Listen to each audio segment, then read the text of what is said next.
भाजपला सत्तेपासून रोखण्यासाठी 5 वर्षांपूर्वी जन्माला आलेली महाविकास आघाडी आता शेवटच्या घटका मोजतीये। लोकसभा निवडणुकीत मिळालेल्या यशामुळे हरळून गेलेल्या या आघाडीतील काँग्रेस, राष्ट्रवादी व उद्धव सेना या घटक पक्षांनी विधानसभेला जो काही सावळा गोंधळ केला, त्यामुळे राज्यात सत्ता मिळवण्याच्या त्यांच्या स्वप्नावर पाणी फिरलं गेलंय। हाती आलेला घास गमावण्याचं श्रेय याच पक्षातील नेत्यांना जात आहे। आघाडीत आता एकमेकांवर खापर फोडून या पराभवाचं कवित्व सुरू झालंय। उद्धव सेनेत पुन्हा हिंदुत्वाच्या अजेंड्यावर स्वार होण्याची मागणी होऊ लागली आहे, तर काँग्रेस नेतृत्व बदलासाठी एकमेकाचे पाय ओढण्याच्या स्पर्धेत रममान आहे। राष्ट्रवादी काँग्रेसला पक्ष विलीनीकरणाची घाई झाली आहे। एकूणच भक्कम महायुती सरकारच्या विरोधात उभं राहण्यापेक्षा आपलं अस्तित्व टिकवण्यासाठीच आघाडीतील घटक पक्षांची धडपड चाललेली दिसते। एकूणच या आघाडीचा डोलारा कोणत्याही क्षणी कोसळू शकतो अशी परिस्थिती आता निर्माण झाली आहे। एकमेकांपासून वेगळे होण्याचे आघाडीत कसे रचले जात आहेत डावपेच जाणून घेऊयात मिशन पॉलिटिक्स मधून। नमस्कार, मी समीक्षा। 2019 मध्ये भाजपला सत्तेपासून व देवेंद्र फडणवीस यांना मुख्यमंत्री पदाच्या खुर्चीपासून रोखण्यासाठी उद्धव ठाकरेंनी वेगळं पाऊल उचललं। बाळासाहेब ठाकरेंनी आयुष्यभर ज्या काँग्रेस राष्ट्रवादीशी वैचारिक लढा दिला, त्यांच्याशीच हात मिळवणी करून उद्धव ठाकरे यांनी आपले मुख्यमंत्री पदाचं स्वप्न पूर्ण करून घेतलं। मात्र या अभद्र आघाडीला ना काँग्रेस राष्ट्रवादीच्या मतदारांनी स्वीकारलं, ना शिवसेनेच्या हिंदुत्ववादी मतदारांनी।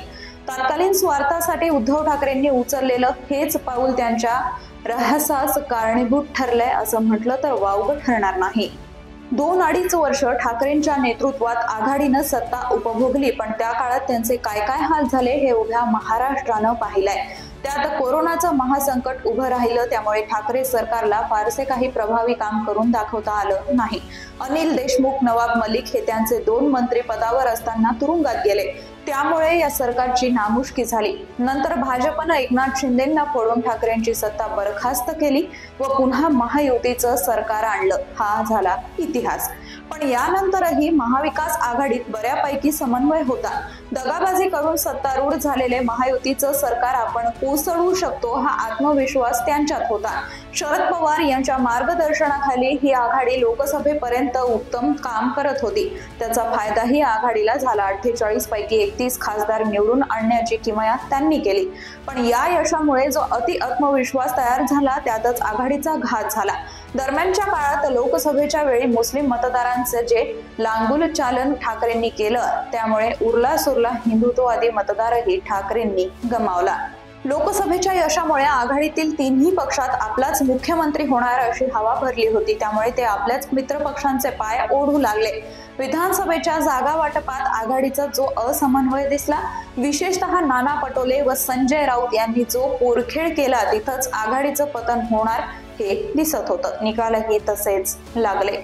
आता या पराभवाचं विश्लेषण करताना आघाडीतील 3ही पक्ष एकमेकांवर अपयशाचं खापर फोडून आघाडीतून आपला पाय काढून घेण्याचा प्रयत्न करतायत। काँग्रेसचे नेते विजय वडेट्टीवार यांनी आपल्याच पक्षाचे प्रदेशाध्यक्ष नाना पटोले व उद्धव सेनेचे खासदार संजय राऊत यांना पराभवासाठी जबाबदार धरलाय। जागा वाटपाच्या घोळामुळे विधानसभा निवडणुकीत आघाडीला फटका बसला। नाना पटोले आणि संजय राऊत हे 2 प्रमुख नेते तिथं होते, आम्ही सुद्धा होतो, परंतु जागा वाटपाचा तिढा 2 दिवसात सुटला असता तर 18 दिवस प्रचारासाठी प्लॅनिंगसाठी मिळाले असते। पण या नेत्यांच्या वादामुळे आम्ही कुठलंही प्लॅनिंग करू शकलो नाही अशी खंत त्यांनी व्यक्त केली आहे। दुसरीकडे राष्ट्रवादी काँग्रेसचे खासदार अमोल कोल्हे यांनी ही दोन्ही मित्र पक्षांचा समाचार घेण्यास कसर सोडली नाही। काँग्रेस पक्षाची मोडलेली पाठ अजून सरळ व्हायला तयार नाहीये, तर ठाकरे गट अजूनही झोपेतून जागा व्हायला तयार नाहीये असा टोला त्यांनी पक्षाच्या व्यासपीठावर लगावला। आपल्याकडे लढणारे शरद पवार आहेत, आता आपल्याला लढायला संधी आहे। सध्या विरोधी पक्षात मोठी जागा शिल्लक आहे, त्यामुळे बचेंगे तो और भी लढेंगे असं म्हणत कोल्हे यांनी आपली स्वतंत्र वाटचाल सुरू ठेवण्याचे संकेत दिलेत। आपल्यावर टीका झाली की त्यावर त्वरित उत्तर देण्याची खासियत असलेले खासदार संजय राऊत मग मित्रपक्षांच्या आरोपांवर गप्प कसे बसतील? ते म्हणाले, जागा वाटपाची प्रोसेस कोणामुळे लावली हे वडेट्टीवार यांना माहिती असावं। फॉर्म भरण्याच्या शेवटच्या दिवसापर्यंत जागा वाटप संपलेलं नव्हतं हे सत्य आहे। अनेक ठिकाणी चुकीच्या पद्धतीनं सीट शेअरिंग झालं, हे तेव्हाच आम्ही सांगत होतो, पण त्यावर आता चर्चा करण्यात काहीच अर्थ नाहीये. महाराष्ट्र सारखं राज्य महाविकास आघाडीच्या हातून जाणं ही या राज्यासाठी दुर्घटना आहे. विधानसभा निकालानंतर आघाडीतील 3 पक्षात अजिबात समन्वय राहिलेला नाही, हे सत्य आहे. तो जर नाही राहिला तर भविष्यात त्याची किंमत मोजावी लागेल आणि आम्ही आमचा मार्ग निवडू, असं सांगत संजय राऊत यांनी आगामी स्थानिक स्वराज्य संस्था निवडणुका स्वबळावर लढण्याची घोषणाच करून टाकली आहे. आघाडीपासून एक प्रकारे काडीमोडच त्यांनी घेतलाय. एकूणच आघाडीतील 3ही पक्षांना आता एकमेकांवर विश्वास राहिलेला नसून सर्वजण आपापली स्वतंत्र वाट चोखाळण्याच्या तयारीत आहेत. मुळात केंद्रात व राज्यात आता पुढचे 5 वर्ष आपण सत्तेवर येऊ शकत नाही, हे वैफल्य या पक्षांमध्ये जास्त दिसतंय. म्हणूनच ते पुन्हा आपापल्या जुन्या मित्र पक्षांकडे आकर्षित होताना दिसत आहेत. गेली 5 वर्ष फडणवीस यांच्यावर खालच्या भाषेत टीका करणाऱ्या उद्धव सेनेला आता अचानक फडणवीस मुख्यमंत्री झाल्यावर त्यांच्याविषयी प्रेम उतू आल्याचं दिसतंय. चक्क उद्धव ठाकरेंनी फडणवीस यांचं अभिनंदन केलंय. आदित्य ठाकरे तर आतापर्यंत 1-2दा नव्हे तर 4दा फडणवीसांना वेगवेगळ्या विषयावर चर्चेच्या निमित्तानं भेटून आले. उद्धव सेनेचं मुखपत्र असलेल्या सामनात कधी नव्हे ती फडणवीसांवर स्तुतीसुमनं उधळली जाऊ लागली आहेत. हे सगळं कशाचं लक्षण आहे? दुसरीकडे राष्ट्रवादीच्या गोटातूनही पुन्हा अजित पवारांशी जुळवून घेण्याची मागणी वाढतीये.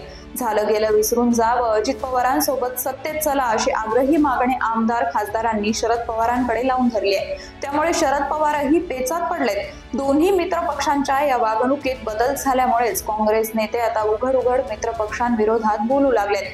राष्ट्रीय पातळीवर इंडिया आघाडीत आधीच समन्वय राहिलेला नाही. दिल्ली विधानसभा निवडणुकीत आम आदमी पक्षानंही काँग्रेसला आपल्यापासून 4 हात दूरच ठेवलाय. इंडिया आघाडीतील इतर मित्र पक्षांनीही आपला पाठिंबा देत काँग्रेसपासून 4 हात दूर राहणं पसंत केलंय. तशीच गत महाराष्ट्रातही काँग्रेसची होताना दिसतेय. एकूणच येणाऱ्या स्थानिक स्वराज्य संस्था निवडणुकांपूर्वीच महाराष्ट्रात महाविकास आघाडी विसर्जित होण्याच्या हालचाली सुरू झाल्याची ही सर्व लक्षणं दिसत आहेत. त्याचा फायदा भाजप व महायुतीला होणार हे निश्चित. उद्धव सेनेला दोन्ही काँग्रेसपासून दूर होत आपला हिंदुत्ववादी अजेंडा पुन्हा राबवून ठाकरे प्रेमी मतदार पुन्हा मिळवायचे आहेत. राष्ट्रवादी काँग्रेस शरद पवार गटाला पक्षाचे दोन्ही गट एकत्र आणून सत्तेची ऊब चाखायची आहे, तर काँग्रेसलाही या दोन्ही संधी साधून मित्रपक्षांपासून दूर होत स्वतःचं अस्तित्व पुन्हा एकदा निर्माण करायचंय. या गदारोळात महायुती सरकार मात्र अधिकाधिक भक्कम होत जाईल. आघाडीच्या 3ही पक्षातील जास्तीत जास्त असंतुष्टांना महायुतीत आणण्याचे प्रयत्न सुरूच आहेत. असं करून काँग्रेस, शरद पवार गट व उद्धव सेना अधिक खिळखिळी करण्याचा प्रयत्न भाजपच्या नेतृत्वाखालील महायुती करत राहील.